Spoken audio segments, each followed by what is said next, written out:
Hello, everyone. Welcome back to another episode of Led by Life. We're your hosts. I'm Rafaela, and this is Hannah. And what's it been, another month? Yeah, maybe even longer. Maybe even longer. Been a Oh, while. wait, no, definitely longer. We haven't recorded since before I went to Ohio. Hmm. Wow. I feel like we're still, though, very much in our own rhythm and pattern. Like it just feels right when it lands. Yeah. And we've still been keeping in touch and messaging and yeah. Well, welcome back. For anybody who's new to the podcast, Hannah and I like to think that now that this is like a live recorded book club that we have. Once you mentioned that, like it kind of really is. We talk about, we go through each gene key. This week we're on week 42 or gene key 42. And each episode we talk about how it relates to our lives, any teachings, learnings, wisdom, how it relates to our human design charts, and just kind of really share about life leading us the whole way through. So there's Nala. Oh, Got my cat right here next to me. She might make an appearance to. I think this is the first time she's ever been that close. Yeah, she must be cold. It's coming into winter here in Australia where I am, and it's freezing. Like overnight it was freezing. And so I think she just wants to get warm. Yeah, so precious. Which is fair enough. Yeah. So, where should we begin? We're on Gene Key 42, Gate 42, the Gate of Growth. And it is the shadow of disappointment and the gift of expect. Do I have that one? No. Shadow of expectation, Mm, gift of attachment, and I think the city is celebration. yes. Yeah, you're Yeah. right. What did I say? Disappointment. See, that was like a slip, really. Because Yeah. so with this being one of the energies of the shadow of being Expectation. expectation, the shadow of expectation, I was already thinking about how for me, and this whole energy has like been very present in my life right now that I've realized that I've had an expectation in a couple areas of my life, actually in regard to relationship, um, whether it's a friendship or a romantic relationship. And why disappointment came out is because I've realized that I have these expectations of Mm. where I want things to go, how I want things to be, or how I expect somebody show up. And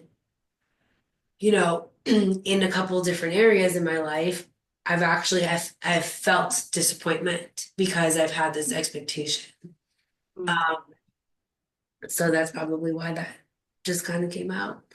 Well, he talks about this, doesn't he? Like how our expectations can lead to disappointment if we get caught up in the mind, like thinking about how things should go, what should Mhm. happen. Yeah. Yeah. And neither one of us have this one defined. Hannah has the hanging gate. What is it? The 52? 53, the 50. gate of beginnings. Yeah. And you were going to share. So I asked you, well, we read it together before we jumped on, and you said, oh, that makes a lot of sense when you read it about me. So tell me what you think, what your reflection. About the 53. Yeah. Yeah.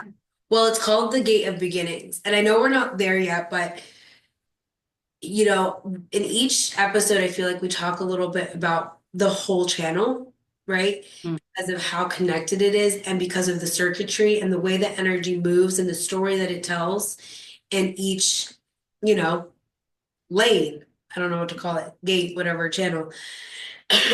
And so here it's talking about cycles coming to completion and getting things started.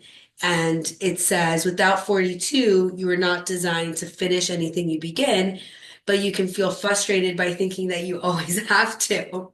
And it just, you know, for any of you who might follow Hannah on social media, or really that's probably it, or know her in her own life, what I've come to know is like you are really good at starting things and you'll kick them off.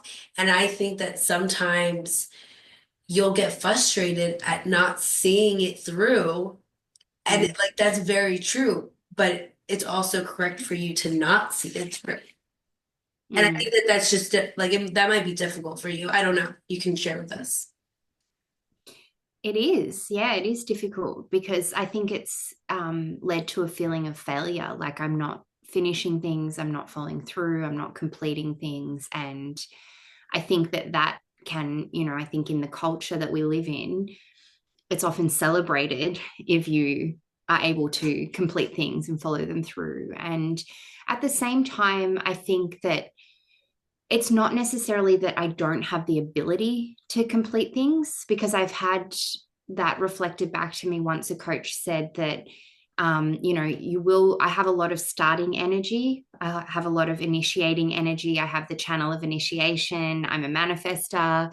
I have the 53rd. I also have the 54th, which is about ambition and moving up in the world. And so she said it's not necessarily that I'm not here to complete things. If I enter into something through strategy and authority, then that, I can follow through on those things that are entered into correctly. But I definitely resonate with that feeling of like always wanting to start new things, like always new ideas. I'm always getting new ideas, new things I could start, new possibilities. And, it's interesting because there's certain things that I just keep going back to. And I think it's because I haven't fully committed or I haven't trusted the process and surrendered to the process. I've just kind of perhaps got into that shadow aspect of like wanting to just start something new. Or Um, start something new, or the shadow aspect of the expectation of what the end result would look like once you finished. yeah, perhaps that's it. Yeah, perhaps that's it too. So, like to give you an example, I've had this idea of how I want to be creating on like the kind of content that I want to be creating on social media and the format that I've wanted to express myself in my YouTube videos because that's to me the best way that I'm able to currently express lots of different aspects of myself because in a longer form video format I'm able to tell a story, I'm able to share parts of my lifestyle, I can turn it into this beautiful kind of uh reflection of my life, myself, my essence. It's a really great format for me to be able to express myself in like this creative storytelling. And I kind of started to do it, and then I fell into doubt. And perhaps I got caught up in that expectation of it doesn't look exactly how I envisioned it would. This is something that so many creatives can struggle with is you have this vision, and then when you actually go to start it, it doesn't look exactly like Right. you had envisioned it. And there's this frustration because it's like, it's not perfect. It's not how I want it to be. But actually, in the process of starting and then committing and seeing it through, that's where your skills get refined. That's where you get better. That's where you can start to like see it really come to life. And I'm starting to see that now because I have recommitted to that process.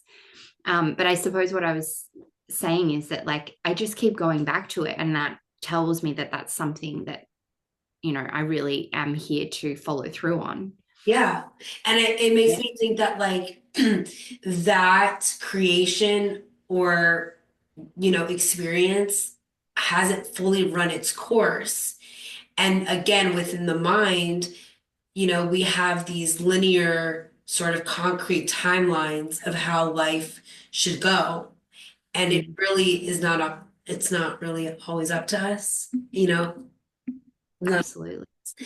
But I was thinking about, as you were sharing, how the, what is it, the reactive is like this sense of this feeling of flaky is the word that they describe it as. And then Yeah. the repressed is, Grasping. grasping. And I feel Mm. like, yeah, sort of to speak to what you were saying, like when you you start something, you envision something, you almost go in with like an expectation of how you would want the outcome to be. And Yeah. it's just really interesting how we like get so fixated. Yeah. And you know that this is where detachment kind of comes in, I think, because it allows us to let go of that control and to let life show us how it wants that cycle to run its course, if that makes sense. So, um, well, like to use some specific examples, if I go back to this way that, I'm currently like committing my energy to creative making videos. I When I first started my YouTube channel was creating videos about nail art. Now, at the time, I had all these expectations of how like amazing that could be, how much that could grow, and it did. It grew, my channel grew a lot.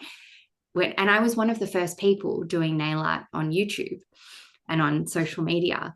And that's, I think, why it kind of took off in that direction, because it was new. It was, again, that starting energy. I kind of was part of this new way that people were expressing themselves online. And then at some point, I found like I just don't want to do this anymore. I felt like it was really limiting. I wanted to start new things, I wanted to express myself in new ways. And in detaching from that outcome, although there was a lot of disappointment because I kind of had this idea of how I thought things should look, it actually led me in a new direction, which then enabled me to start sharing about other aspects of my life, like mindfulness. And I was, learning about meditation and really learning about self discovery. And it's opened up so many more ways for me to be able to express myself that aren't limited to that one thing. And I think that that really also speaks to my energy type as a manifester, because I'm not here to, and I have other aspects of my chart as well that kind of speak to this, but I'm not here to just do one thing forever. I think they often say that generators are here to master something, and projectors are here to see a particular system or area. And I actually think that everyone is multi-dimensional and multi-passionate in a way. Like, I don't think anyone's really supposed to just be interested in one thing. Maybe I'm wrong. Maybe that's just because that's the perspective that I see the world through. But, in terms of like what it is that we're here to share and like our life's work and what it is we're here to give, um, I'm not here to master one thing. I'm here to start lots of different things. And so it's actually been in the letting go of how I think it should look that I've been able to open myself up to, I suppose, living more aligned to who I really am rather than being limited to one thing. It doesn't surprise me that like in this energy, because I looked back to it for a second, like we're in the sacral center, right? Yeah. And it makes so much more sense to me why there's a lot of conversation around in this gene key around patterns and around cycles and around creativity and relationship, right? Like it's this mass, it's a motor center too, right? Yeah. I think the sacral, I think it is. the root, the heart, the sacral, and the solar plexus. Right. Yeah. So it's so interesting to me. One, like I love this journey we're on because it always and we probably say this every time, is it's very synchronistic. Like something in one of our lives is just always very connected to this. And for Mm. me right now, and you know, I've been creating a lot of things, whether it's new relationships, whether it's things that I'm doing for my business, not my business, but like the job that I have, whether it's just practices that I'm doing on my own, like all of this like life force energy sort of seems to be like very, very present right now, right now for me. Pardon, I don't have my voice all the way. I don't know what's going on. Um, and and so, I guess it feels a little clearer to me in hearing about this gene key and how it relates to um maybe some of the other aspects of the sacral, because I have the fifth, and the fifth is my personality sun. So Mm, I'm kind of understanding a little bit more as we speak, like the way the circuitry moves, the stories that kind of come through with each channel, um, yeah. and like in the center and within relation to the center that it's Yeah. Yeah, and you really get that, I suppose, taste of what the energy of the center is, having one of the gates or multiple gates defined in that center. And I guess for me, I'm able to see, even though I don't have any gates defined in the sacral, I'm able to see that through other people, through the relationships that I have, and um, yeah. witnessing that energy. Yeah. I just realized, yeah, you have a completely open sacral. Mm. Do you remember what the like undefined open sacral, like what its teaching is? Uh, I'll have to revisit it, but like at a very basic level, I think it's about um, stress, productivity. I know the root is about stress as well, so I don't want to get the root and the sacral confused here. I will say that when I first learned about my human design, I thought that I was a manifesting generator. I did not resonate as much with the manifestor energy type, but it was because I was acting out of a conditioned sacral. And so, um, I think that that's something that's a really interesting nuance as well, is that like we might be playing out these roles that aren't really, in fact, we probably are playing out these roles that just were never designed for us to play because of conditioning and because of how we were programmed to be. And I actually think that that allows me to get to know on a deeper level how I genuinely am designed to work by understanding the opposite, the pressure and the productivity and the output and the constant doing. I know that the sacral is very much about like doing and consistent doing, whereas nothing about my design is meant to be like consistently doing all the time. Yeah. That's how I lived for so many years. So I had just looked it up, and the Yeah. completely open sacral does not know what to Where use energy now. for. And Yeah. when Yeah. we were reading the gate, the gate of growth, it's called the gate of growth, I believe. Yes. Yeah. Gate of growth. And it was talking about how people with this energy, they will need to, what is it, like look at the patterns within their relationship and use their strategy and authority to know like which relationships are correct, Mm, right? yeah. Something hit for you just now. Well, they even they even use the example, like an unfortunate marriage, for example. Right. And for anyone who doesn't know, like I was previously, I'm married now, but I was previously in a different marriage, that was not a healthy marriage and was not. If I look back now, I can see that I did not follow my strategy and authority, because I wasn't honest with myself or with the other person about how I really felt.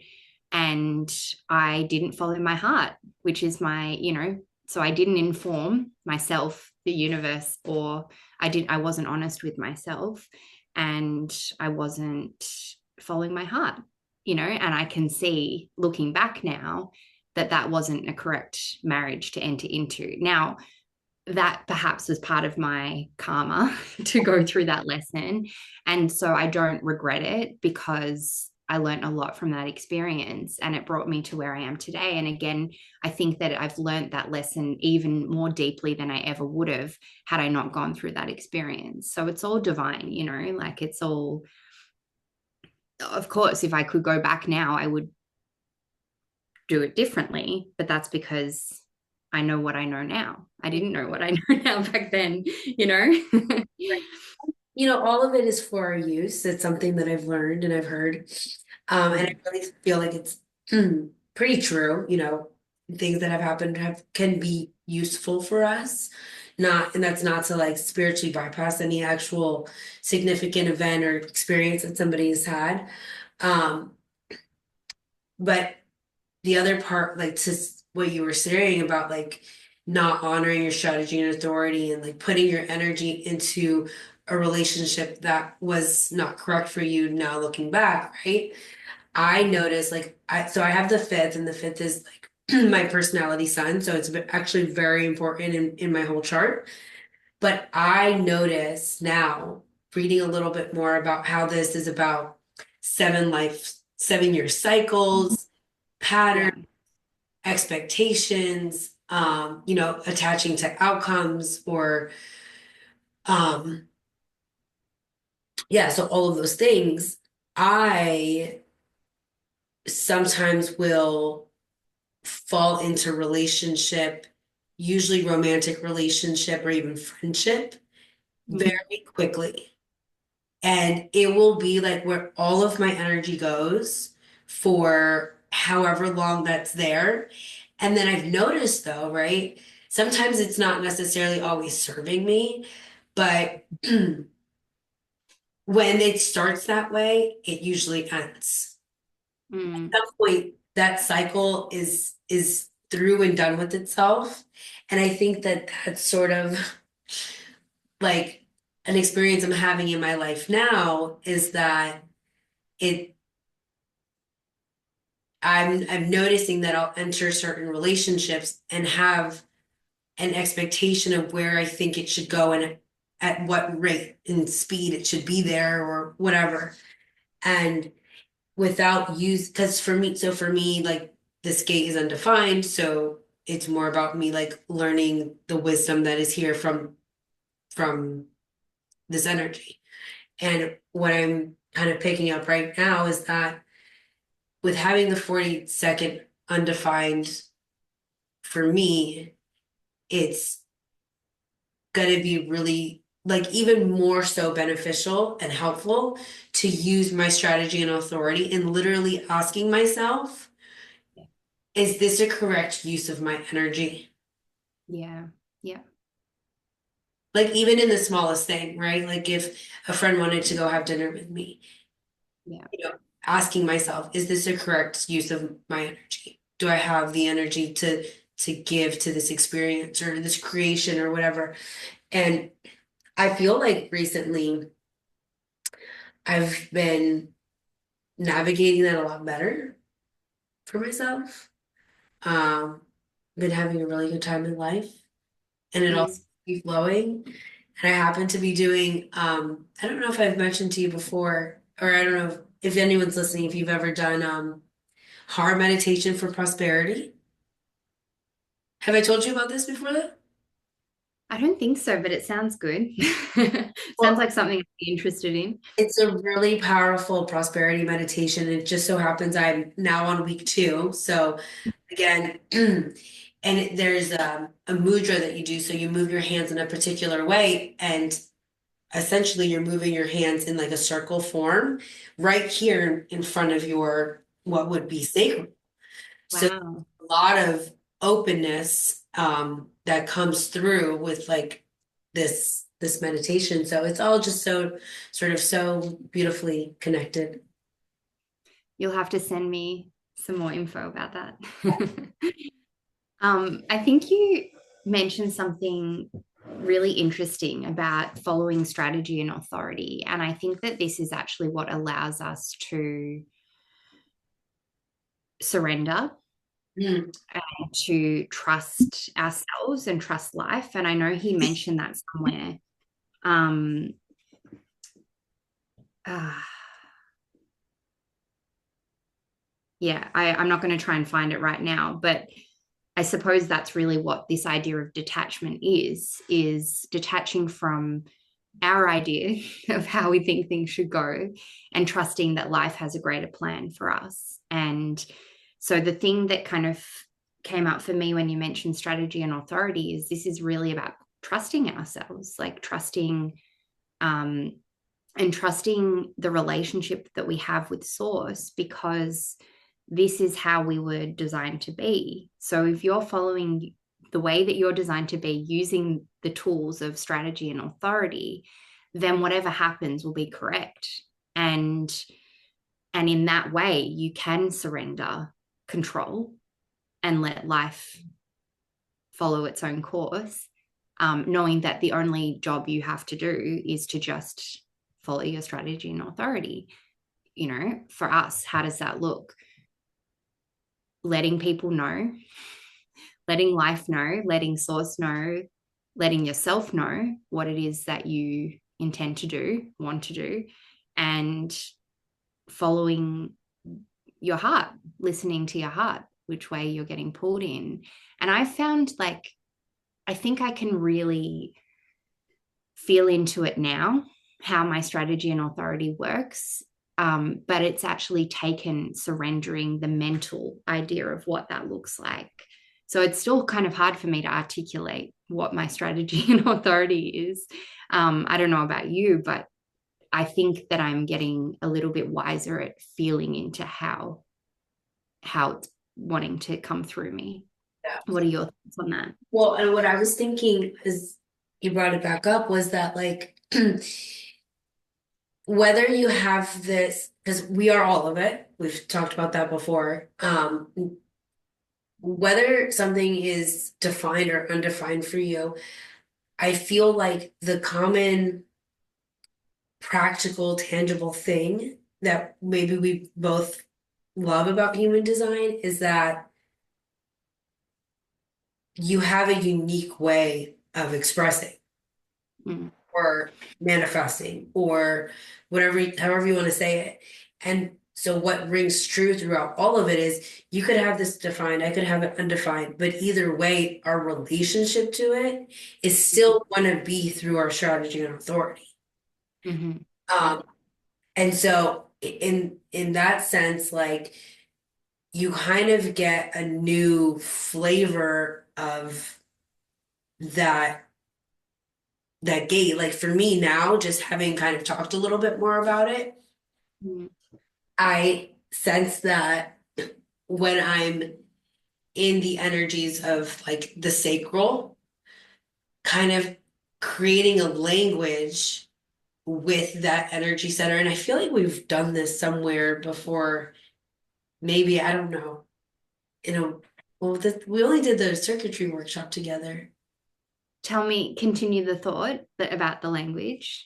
Well, so like we can create a language that is unique to our strategy and authority with each center so that we have more of an idea of how it relates with us. So like for me, I would wonder if because I have an open sacral and it's about, putting my not knowing where to use my energy. Mm, And it says like it finds its own energy scattered all over the place, is drawn to thing to thing to thing. That is no longer a question of knowing when is enough, which has been a big theme. It's probably I remember first learning about this, and that's kind of what was showing up in that my first relationship that I was in for a very long time. But anyway, my point is like even that, taking that not self theme and posing it as a question to yourself mm, with your strategy or authority. For me, it's informing. So, wanting to know or asking my body source, is this enough? Have I done too mm, much right now? Or do I even have enough energy to keep going for this thing? And I sense that in that I could probably get a little bit more clarity. Like when I'm talking to my heart about my heart, I'm not going to ask it if I have enough energy. Like that is like the question there is more so do I feel I need to do this? Is Or my heart in it? is my heart in it? Am I Yeah. really like feeling a drive to do this right now? Am I feeling, pretty confident about or assured about this? Because it's also, the heart's a lot with self-worth and self-esteem as well. So that's what I'm sort of just picking up in our conversation is like, oh, what a great way to create a relationship with the center through the not self specific to your strategy and authority. Yeah. And then to add another layer, there's the unconscious aspects. And so this is something interesting for people to look into is whether your strategy, so your authority, whether that is unconscious or conscious or a little bit of both. Because for me, so my authority is my heart center connected to the G center, connected to the throat. That makes me an ego manifester, but actually it's a self-manifested manifester, right? It's not like a pure ego manifester. But that 51st gate that creates my authority is unconscious for me. And so I've been feeling into recently, like it's on my design side, the 51st. And so, like, perhaps there's been a big part of me that hasn't fully resonated with it because it's unconscious to me. But through learning about my design, it becomes conscious. So I can start to have a bit more of a deeper understanding. So that's just something to look into as well. Do you know what yours is? Do you know if yours is on your No, personality or so design? curious. If I'm Yeah. gonna look right now because now I want to know. But That's another thing. Like, we might learn about our designs and not fully resonate, but it can be because there are certain aspects that are unconscious to us. so it totally makes sense. And Yeah. as you're telling me this for you, I'm wondering that because remember, the unconscious side of the chart is also connected to the body. So I wonder if even more so is like the message will come through your body. Mm. That makes sense, what I'm saying? Yeah, I think it does make sense. Yeah. Whereas, like, for me, I mean, yes, we all are this body, so it's hard to like really differentiate. But what I mean is that your message will come like almost out through your body or up through your body. Whereas for me, because mine is, I have a direct channel from my heart to my throat, the Mm. 2141 or something like that. Is that what it is? 45. Yeah. 21, 45. 2145. Um, the whole thing is conscious. Yeah. Which So, makes a lot of sense. And I've said this to you before, and my husband has the same channel. yeah. And he's an emotional manifester, but he has a split from his emotional. So he's got and it's interesting from like a electromagnetic perspective. If you look at his and my charts, like we have the opposite. So, how opposites often attract. But he has like a defined root, emotional solar plexus, and spleen. And so, because of the defined emotional solar plexus, he is an emotional manifester, but only because he has the heart center connected to the throat, right? So, it's like a manifester, the motor to the throat, but then the emotional solar plexus makes him emotional. So, it's just so interesting to look at all these different intricacies. But I noticed the similarity between you two. And I've said this to you before, like you two are just so sure of yourselves as manifestors. Like you're so self assured, you're so confident, you're able to, well, this is my perception. Um, you're able to so easily articulate what it is that you want, and you're not afraid of what other people think of you. And me, on the other hand, like I have these two projected channels that make up my authority that make me a manifester. So I'm still a manifester, but it's just so different, like how the energy presents. And for me, there's been so much like doubt and wanting to be recognized and wanting to be like seen, and that's all these themes of projectors. And so it's just so beautiful. But yeah, I'm learning a lot from witnessing you and Alex, my husband, about this like power of the heart center. Because again, for me, that like, yeah, I have a really powerful heart and it's connected to my throat, but it's like a partly unconscious process that I'm not even aware of that I'm initiating other people. And I wonder if, like, again, for anybody listening, there are like layers and layers and layers that you add onto and play with and experiment with. And so I wonder if that's where it's kind of been like a little bit of, the challenge really is because for, I think, right, like for me and Alex, it's almost very like, I don't mean this in a negative like way, but like it's almost very abrasive. Like our strategy and authority is very outward, physical, like even with the way I'm speaking with my hands today. Whereas for you, and I don't know, but I wonder if because it is more in the unconscious energy, it's on the body side of the design that it's going to be so much more intimate and Mm. so different than us.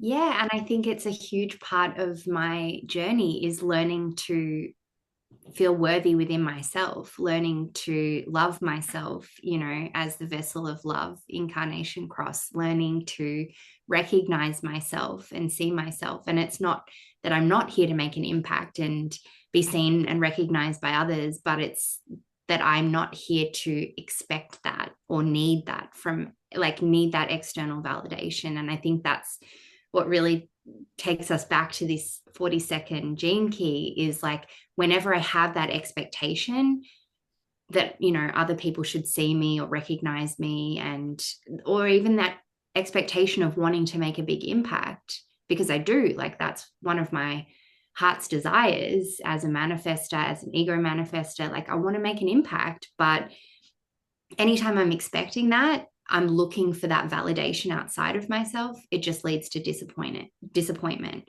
But whenever I surrender and trust that, like, well, I am here to make an impact, that's just my aura, that's my energy.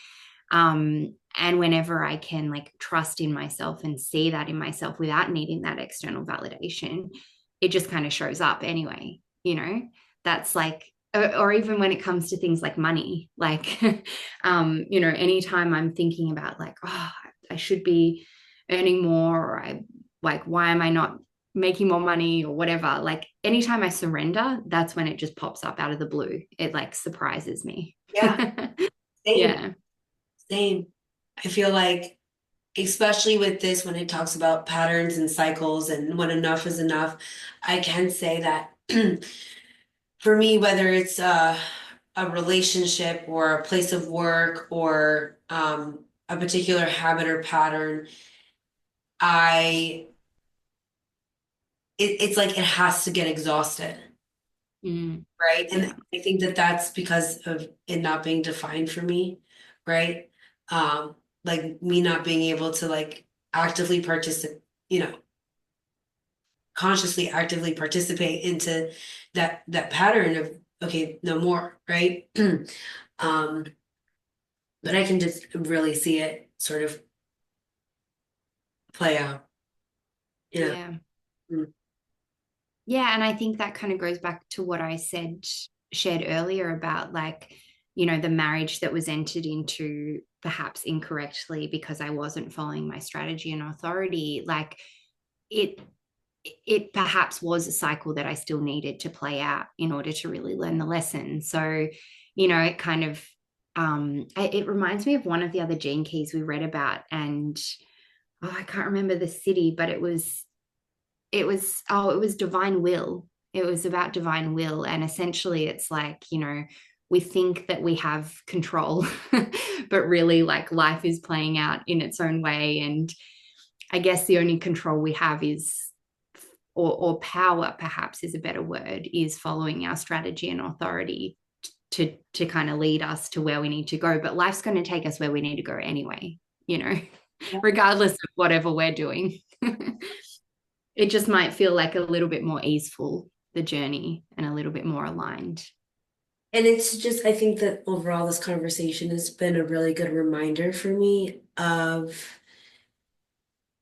stepping more into like the intelligence of life and not needing to, insert my mind's control, which I know I've shared with you guys here on the podcast endlessly about how my mind just, I defined Ajna, it just wants answers to everything Yeah. all the time. And it's just a really nice, beautiful reminder to let that go.